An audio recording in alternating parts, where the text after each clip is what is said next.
Merci pour ce changement rapide. Donc nous accueillons maintenant une société dont vous avez bien entendu toutes et toutes entendu parler. Il s'agit de Corp Academy. Corp Academy est une société dont l'un des fondateurs est Jean-Marc Tassetto et qui est l'ancien DG de Google France, entre autres qualités.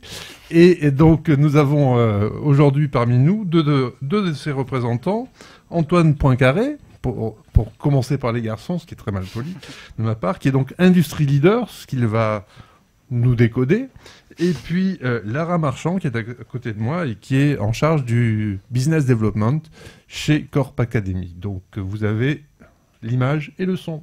À vous. C'est luxe. Bonjour. On voulait commencer un tout petit peu, je vous décoderai Industry Leader si ça vous intéresse après, parce que ça n'a pas un grand intérêt. On voulait commencer par un tout petit peu de mise en contexte avec cette carte. Alors on est désolé, c'est moche, c'est universitaire, mais ça vient de l'EPFL, l'école polytechnique fédérale de Lausanne, qui essaye d'être un peu ce qu'est Stanford aux US pour les MOOC, mais en Europe. Et eux, ils ont 1 200 000 apprenants en ligne, donc ils commencent à avoir un peu de chiffres. Les choses que vous avez là-haut, c'est le nombre d'apprenants par pays. Donc vous voyez, un rond de cette taille-là, ça fait 10 000 enregistrements. Et du coup, ils étaient un peu emmerdés parce qu'eux, ils sont persuadés de sauver le monde avec les MOOC, comme tout le monde. Et vous voyez, c'est aux US, c'est en France, c'est en Belgique, c'est évidemment en Suisse parce qu'ils sont en Suisse. Il y a un peu d'Inde, un peu de Chine, mais relativement aux tailles, c'est quand même dingue. Et le pire dans tout ça, c'est que c'est des blancs et c'est des gens déjà diplômés à 90%. Donc du coup, ouais, ok, on sauve le monde en upskillant des gens qui sont déjà très skillés et puis on augmente la fracture. Le seul truc, c'est que ça ne prend pas en compte l'accès à Internet. Et la carte d'en dessous, on régule en disant, ok, on va faire des ronds plutôt par nombre d'inscriptions pour 100 000 connexions Internet. Et là, tout d'un coup, l'équation change un peu. Là, vous avez le Cameroun, vous avez la Côte d'Ivoire, le Togo. Alors, c'est franco-anglais, hein, parce que la moitié de leurs MOOC sont en français, l'autre moitié sont en anglais. Mais donc, en réalité, ils sont en train de changer le monde. C'est-à-dire qu'en réalité, les gens qui ont accès à Internet ont une soif d'apprendre dans ces pays-là qui est dingue. Et le corporate learning subit la même révolution parce que tous nos clients ont énormément de gens en Inde, énormément de gens en Chine, sont des boîtes souvent basées en France, donc avec ces gens-là qui sont plus éloignés du cœur de décision et qui ont envie d'apprendre plus et de découvrir un peu comment fonctionne leur boîte. Juste pour qu'on ait un peu des grands chiffres en tête comme ça. Alors ça, c'est la slide qui fait plaisir aux fondateurs, du coup ils sont en gros, en plus ils sont à la télé, c'est luxe. Pour vous expliquer un tout petit peu ce qu'on fait, nous, on est une boîte, on fait une plateforme de digital learning. D'accord, qu'on essaye de rendre la plus engageante possible. Donc on est d'abord une boîte de tech. La moitié de nos salariés, c'est des développeurs. Je vais me donner pour que vous puissiez les voir. La moitié de nos salariés, donc c'est des développeurs, on fait ça. On fait ça, on a un protocole pédagogique et on a développé un premier cours. On est donc aussi éditeur de cours. Ce cours, il est sur la culture digitale. C'est un cours qu'on a distribué auprès d'un certain nombre d'entreprises. L'idée, c'était de dire, dans les boîtes, la culture digitale devient une espèce de frein à ne serait-ce que bosser ensemble. Il y a des gens qui entendent Big Data qui ont peur. Il y a des gens qui entendent Web qui se disent que c'est en train de détruire leur métier. J'ai discuté avec qui doit être là, la patronne de la formation du Parisien tout à l'heure au déjeuner. Il y a la moitié des gens dans cette boîte pensent qu'ils sont en train de se faire détruire par le Web. Donc à un moment, il y avait un truc de schisme, de peur sur le digital qu'on voulait essayer de résoudre. Puis notre troisième grand métier, c'est qu'on a aidé des clients à transformer leur contenu dans notre protocole pédagogique. On leur a donné notre plateforme et ils ont dit « Ok, mais moi j'en ai strictement rien à faire du digital ou alors c'est pas suffisant. Je veux parler onboarding, je veux parler formation de mes forces de vente, je veux parler ethics and compliance. » Et on les a aidés à faire ça. Donc nos trois fondateurs quand même, quitte à justifier cette slide, hein. Jean-Marc Tassetto à gauche qui dirigeait Google avant et ancien patron de l'activité grand public d'SFR aussi, Arnaud Mitre qui vient de chez Google aussi, et Frédéric Bénichou qui a lui toujours travaillé dans le web et dans la création d'agences, qui a notamment créé Team Inside. Qu'est-ce qu'on vous raconte ? On est basé en Suisse parce que ce qui est intéressant dans le profil de ces trois-là, c'est pas juste pour les mettre sur un slide, c'est que c'est des gens qui viennent de deux univers assez marqués, un le digital, deux le management. Ce qui veut dire qu'aucun d'entre nous on est un expert du learning chez nous. Et forcément, c'est un problème parce que c'est très joli, on arrive avec notre plateforme, on dit c'est super, c'est user-centric, c'est web, ça marche sur mon mobile. Mais à un moment, on voulait valider ces insights pédagogiques qu'on avait. On est donc basé sur le campus de l'EPFL. Le 1,2 million d'apprenants, c'est le seul chiffre que je trouve pertinent. Il faut le mettre en regard du nombre d'apprenants qu'il y a sur le campus de l'EPFL. Ils sont un peu moins de 10 000. Donc on parle d'une fac où 1% des gens qui étudient à l'EPFL ont déjà foutu les pieds un jour sur le campus. Les 99 autres pourcents ne savent même pas à quoi ça ressemble. Et savent peut-être même pas que c'est en Suisse, pour vous parler un peu des ratios. Et donc en plus, eux, ils font de la R&D sur l'impact du numérique sur l'éducation, et c'est pour ça qu'on bosse avec eux. Dernier slide, et après je vous montre ce qu'on fait, parce que c'est beaucoup de blabla. Il y a 4 grands trucs qu'on a eu en tête dès le début de la création de cette plateforme et qu'on essaye de garder à mesure qu'on la développe. Le premier, c'est de dire la flexibilité doit être le facteur clé de succès. Vous devez pouvoir apprendre un truc en 2 minutes, apprendre un truc en 5 minutes, apprendre un truc en 1 heure. Le web, c'est un média qui est fait pour tout, sauf pour les rendez-vous. On prend des rendez-vous pour aller devant la télé. Super, je regarde le match de foot avec tout le monde et je suis content de le regarder avec tout le monde. Le web, si j'ai envie de binge-watcher mes contenus et d'apprendre pendant une nuit entière et de ne pas dormir, je dois pouvoir le faire. Si j'ai envie d'apprendre de manière hyper granulaire, je dois pouvoir le faire. Deuxième grand pilier, la pédagogie inversée. Vous allez voir que je vous ne pousse pas un cours, quel que soit le contenu. Je commence par vous poser des questions. Le cours est là en support uniquement si vous en avez besoin. C'est quoi l'intérêt de ça ? Le premier grand intérêt, c'est que c'est directement engageant. On répond à des questions, on a bon, on a faux, c'est sympa. Le deuxième vrai grand intérêt, c'est que vous gérez comme ça le fait que dans vos boîtes, forcément, les niveaux sont hétérogènes, quel que soit le sujet. Les gens qui sont complètement néophytes, dès le début, ils auront accès aux cours et ils passeront du temps à apprendre. Les gens qui sont déjà avec un certain niveau de connaissance sur le sujet, ils vont simplement répondre aux questions, passer très vite à travers les niveaux et ils passeront du temps sur la plateforme quand ils en ont besoin. Troisième grand pilier, c'est un pilier de gamification. Vous allez voir qu'il y a des systèmes de vie pour passer les bonus, on peut se challenger entre apprenants. La gamification, on essaye d'en faire de plus en plus parce que mon prédécesseur avait raison, c'est quand même tout sauf dépassé. Je ne sais pas si certains d'entre vous ont acheté des bagnoles récemment, mais mon boss a acheté une Smart. Et quand vous garez votre Smart maintenant, vous avez un score. Ce qui est quand même fascinant. C'est quand même un délire, quoi. Donc il est content, il est là, et il bat son propre score, et il est content. Et voilà. Donc, c'est terminé. C'est-à-dire que tout ce que je fais... Quoi ? Évidemment. J'étais avec lui. Mais... Et en plus, c'est sur vidéo, Arnaud, si tu me regardes. Non, mais donc, vrai enjeu là-dessus. Tout ce qu'on fait, j'ai une appli pour aller courir le week-end, on me donne des badges parce que j'ai couru un dimanche ou parce que j'ai couru le jour de Noël. C'est terminé, je suis habitué à cet usage-là. Donc, on arrive en me disant, ah non, le corporate learning, non, on va faire un truc moins sympa parce que, quand même, on est sérieux. On pense pas que ce soit une très bonne idée. Dernier grand pilier, c'est un pilier communautaire. Vous allez voir qu'il y a évidemment des modalités de peer coaching, d'échange. Un des freins du digital learning par rapport à la formation présentielle, c'est aussi que la formation présentielle, c'est d'abord et avant tout un truc de networking où on se rencontre, où on parle avec ses collègues. Si on ne peut plus faire ça sur la version web, forcément, les gens n'ont plus envie d'apprendre en ligne. Je vais vous montrer très rapidement ce qu'on fait pour qu'on puisse après prendre éventuellement des questions s'il y en a, et puis parce que c'est bien de finir à l'heure. Ça, c'est notre plateforme grand public, donc c'est la plateforme, vous pouvez aller sur corpacademy.com. Au passage, je vous en informe, si vous voulez un accès gratuit à corpacademy.com, vous pouvez, parce que dans la vraie vie, c'est payant. Il suffira de nous parler sur le chat en disant que vous étiez au DLD, on pourra vous ouvrir des comptes avec grand plaisir. À vous et toute votre famille, puisque je ne pourrais pas vérifier qui était au DLD. C'est cadeau. Grand prince, c'est ça. Quand vous arrivez sur notre plateforme, donc évidemment vous installez rien, tout ça est en SaaS, c'est disponible sur vos mobiles, sur vos tablettes, sur votre ordinateur. Vous arrivez sur cette page d'accueil où vous avez évidemment un certain nombre d'éléments, de scores, de classements. On va cliquer sur commencer à apprendre. Quand vous cliquez sur commencer à apprendre, vous arrivez sur l'arbre de la connaissance. L'arbre de la connaissance, ça regroupe un certain nombre de sujets que nous on appelle des disciplines. Et vous voyez que le premier truc auquel on croit sur la flexibilité par rapport à un certain nombre de MOOC universitaires, c'est qu'il n'y a pas de timing, il n'y a pas d'ordre imposé. Je ne vais pas vous dire qu'il faut faire big data et après il faudra faire réseaux sociaux. Je vous garantis que jamais dans votre vie vous recevrez un MOOC de Corp Academy vous disant « Attention, c'est bientôt la fin de la semaine, t'as pas fait le module 1 ». Jamais. Et en revanche, ce qu'on a fait pour essayer d'amuser un peu les gens et puis de les incentiver à progresser, c'est que vous voyez, il y a des logiques de niveau. Et si vous n'avez pas fini un niveau, vous n'avez pas accès au suivant. Logique un peu jeu vidéo.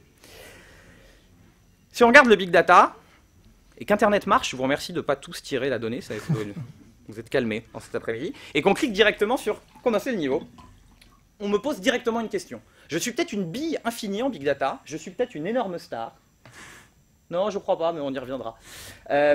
Je suis peut-être une énorme star. Dans tous les cas, on me pose une question. Et 99% des gens, très mauvais comme très bons, ont envie de répondre. Alors là, du coup, il faut toujours que j'essaie de répondre bien à la première quand même. Ouais.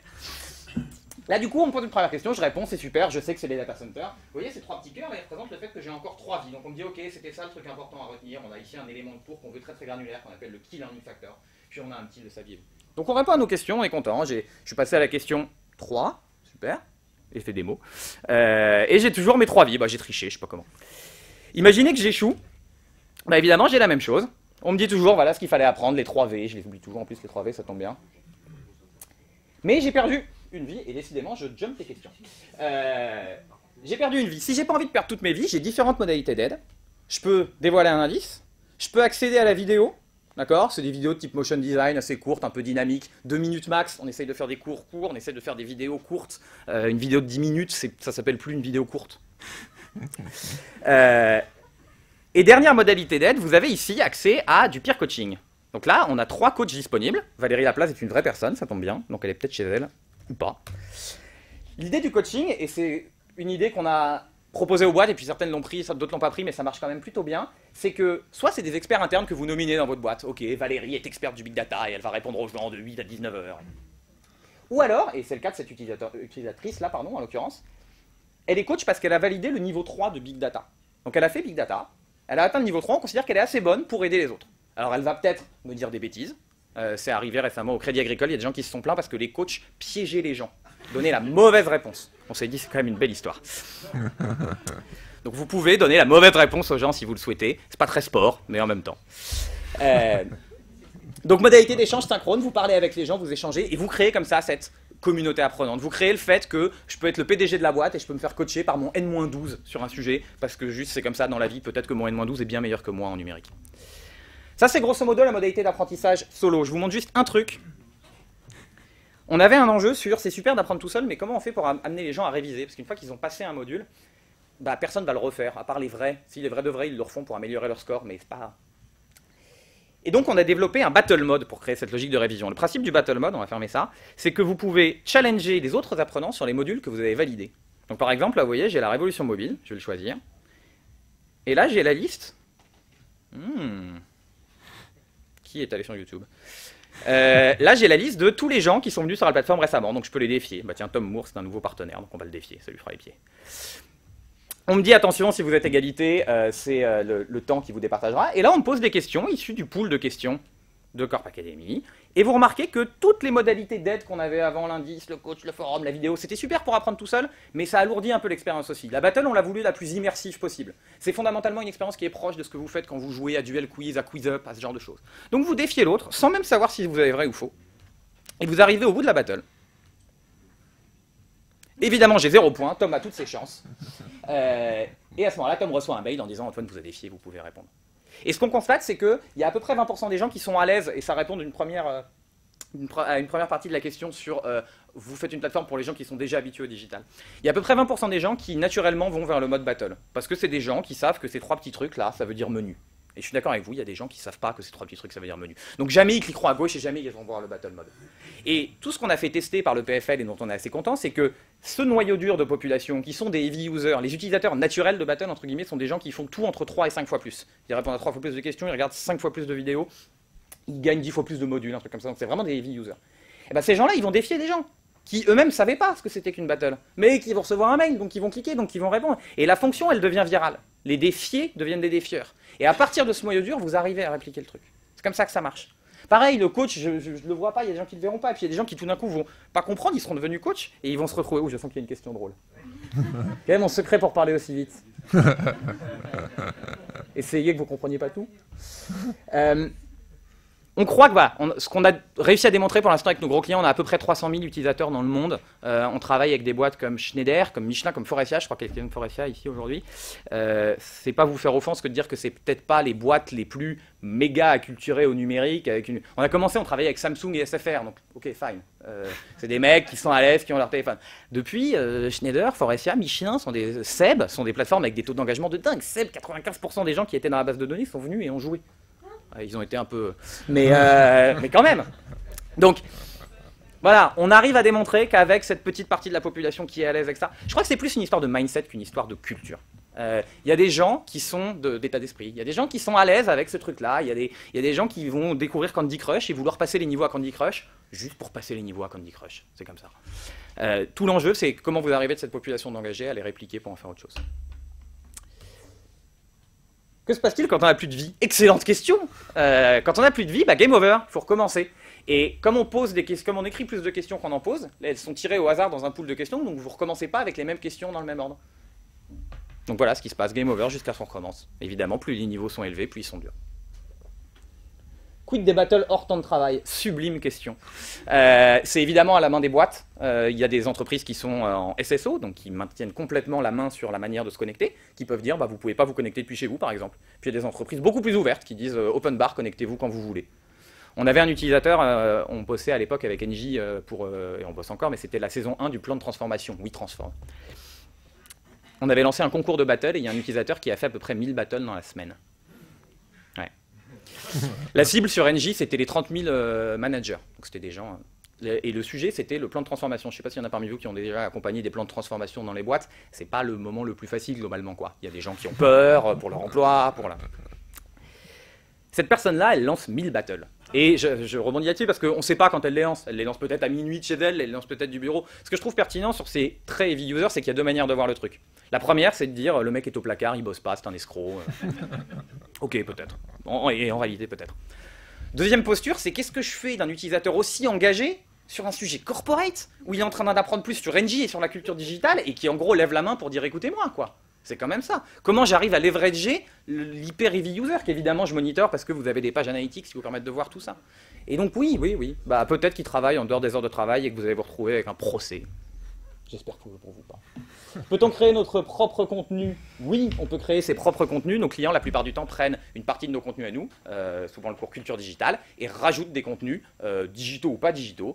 Chez Schneider Electric, on travaille sur l'onboarding, la présentation de la boîte, Ethics and Compliance. Chez Pernod Ricard, on fait de la gestion de crise. Chez SFR, on parle des offres de SFR. Donc oui, vous pouvez créer vos propres contenus, on peut vous aider à le faire, et il y a des clients qui le font complètement tout seuls. SFR, par exemple, crée ses propres contenus complètement tout seul avec notre outil d'édition auteur. Pour le DLD, c'est gratuit, mais sinon, quel est le prix C'est vous dire ma générosité. Sur corpacademy.com, le prix unitaire de toute la formation culture digitale, aujourd'hui, c'est 80 € TTC. Donc pour une boîte, ça fait 66 hors taxe. Et évidemment, quand vous arrivez avec 10 000 salariés, on peut discuter un peu du détail et des prix unitaires. C'est formidable ces questions qui disparaissent. Quelqu'un le fait ou c'est... Oui. Oh, c'est fort. Je me disais, putain, machine learning, le truc comprend ma réponse et tout. Disponible en app mobile. Alors aujourd'hui, le site est responsive. On n'en a pas fait d'application pour des bêtes histoires d'édition parce qu'on ne sait pas qui doit éditer ça. Quand j'ai une plateforme Capgemini, l'éditeur c'est Capgemini, c'est Corp Academy. Puis en plus, comme on fait des releases toutes les 2 semaines de la plateforme, les grosses releases, je parle, bah forcément ça pose un peu des problèmes sur la gestion de l'app mobile. C'est forcément un peu moins agile. Une app mobile, vous n'avez pas envie de recevoir une mise à jour de votre app toutes les 2 semaines. Donc on est plutôt responsive aujourd'hui. On est en train de développer une appli qui se concentrerait sur un truc particulier qui sont les battles. En disant on va faire un truc un peu à part. Vous pouvez consulter le site sur votre téléphone ou faire des battles sur l'appli. Donc Roam vaut-il au-delà de la simple sensibilisation? On travaille avec le Crédit Agricole, une branche qui s'appelle Skypark, qui est leur branche IT. Ils ont commencé par le cours culture digitale, et je suis d'accord avec vous, culture digitale, c'est de la sensibilisation au digital. C'est digital, ce qu'on appelle une soft skill. Nous, le truc avec lequel on était à l'aise au début sur la création de la boîte, c'était soft skill. Je ne vais pas vous apprendre à développer un site web, mais vous saurez ce que ça veut dire que Big Data, vous comprendrez comment Google gagne de l'argent, pour le dire vite. Et ben Skypark, après ça, ils ont créé 2 plateformes indépendantes sur des sujets qu'ils ont développés eux-mêmes, le Big Data et la cybersécurité. Donc les informaticiens du Crédit Agricole parlent aux autres informaticiens du Crédit Agricole de la cybersécurité. Pour vous le dire très vite, je ne comprends rien à aucune des questions. Mais rien du tout.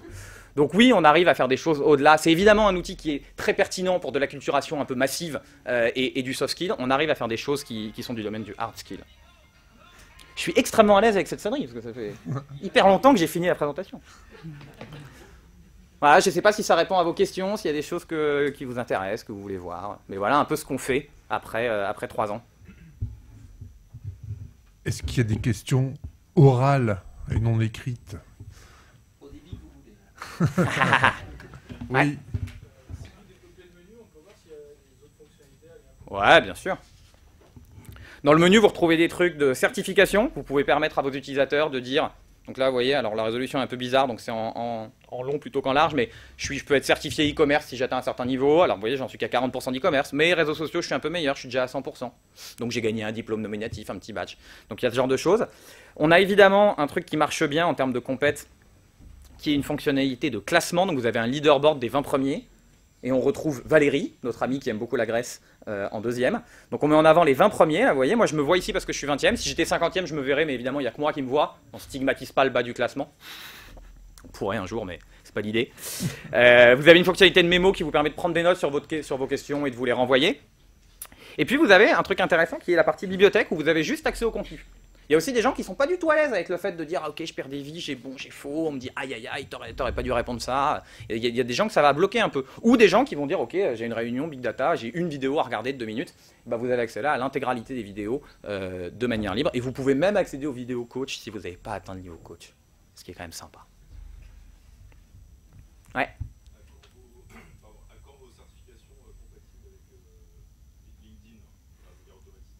À bientôt, on bosse dessus. Les gens le font avant nous, c'est ça qui est quand même drôle. On a lancé avec Yahoo notamment, et les gens commencent à créer leur certification digitale Yahoo dans LinkedIn avant même qu'on ait eu le temps de le faire. À très bientôt, ça fait partie des devs prio sur la roadmap.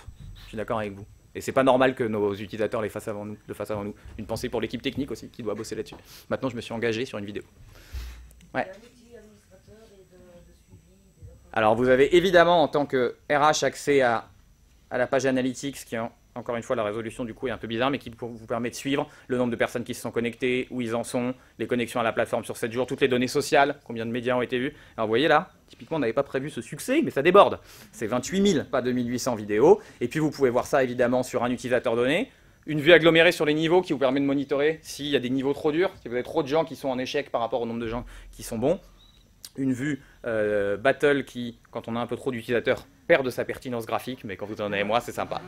Évidemment, tout ça s'exporte, et donc vous pouvez les traiter soit dans vos LMS, soit à la main sur Excel. Mais donc évidemment, vous avez un outil. Ça, c'est l'outil qui vous permet de consulter ce qui est fait d'un point de vue RH, et puis d'un point de vue production de contenu, vous avez un autre outil qui vous permet de créer vos questions et vos cours pour les uploader sur la plateforme. Alors, sur la plateforme publique, je ne peux pas vous donner accès à ce que font tous les gens, évidemment. Donc, ouais, si vous voulez vous inscrire, vous et votre boss, vous n'avez pas accès à l'analyse, on peut vous dire ce que vous avez fait. Ah bah sur une plateforme privée, c'est un peu moins cher quand vous avez en public. En plateforme privée, c'est un peu moins cher que 66 € hors taxe par utilisateur, parce qu'évidemment, on peut avoir un peu d'effet de seuil sur le nombre de personnes. Ouais. Mais donc, vous avez accès, quand vous êtes sur une plateforme privée, la Société Générale voit ses collaborateurs de la Société Générale. On lance quelques cours ce mois-ci, là, on vous parlait de culture digitale. Donc on s'est associé à des partenaires comme Au Féminin et Marie-Laure Sauty-Chalon sur tout un tas de disciplines qu'on appelle l'esprit du temps. Donc vous avez l'empowerment au féminin, les nouveaux modes de management, ils sont là. La gestion de stress, la résolution de conflits, etc. Parce que forcément, on s'est rendu compte avec nos clients qu'il y avait un nombre de problématiques communes et qu'au-delà de la culture digitale, ils étaient très demandeurs sur des sujets du type justement management, ascension, empowerment des femmes, etc. Donc ce qu'on fait plutôt, c'est développer avec des partenaires. Donc on n'a pas vocation à développer énormément de contenu nous-mêmes, mais plutôt de s'associer aux meilleurs du marché et de le proposer sur notre plateforme. Donc ça aussi, sur l'accès là dont Antoine parlait, il est possible, s'il y en a certains d'entre vous qui sont intéressés par l'esprit du temps, on pourra aussi vous ouvrir l'accès à ce nouveau contenu qui sort ce mois-ci. Super. Merci beaucoup Merci Antoine et Lara. Merci bien.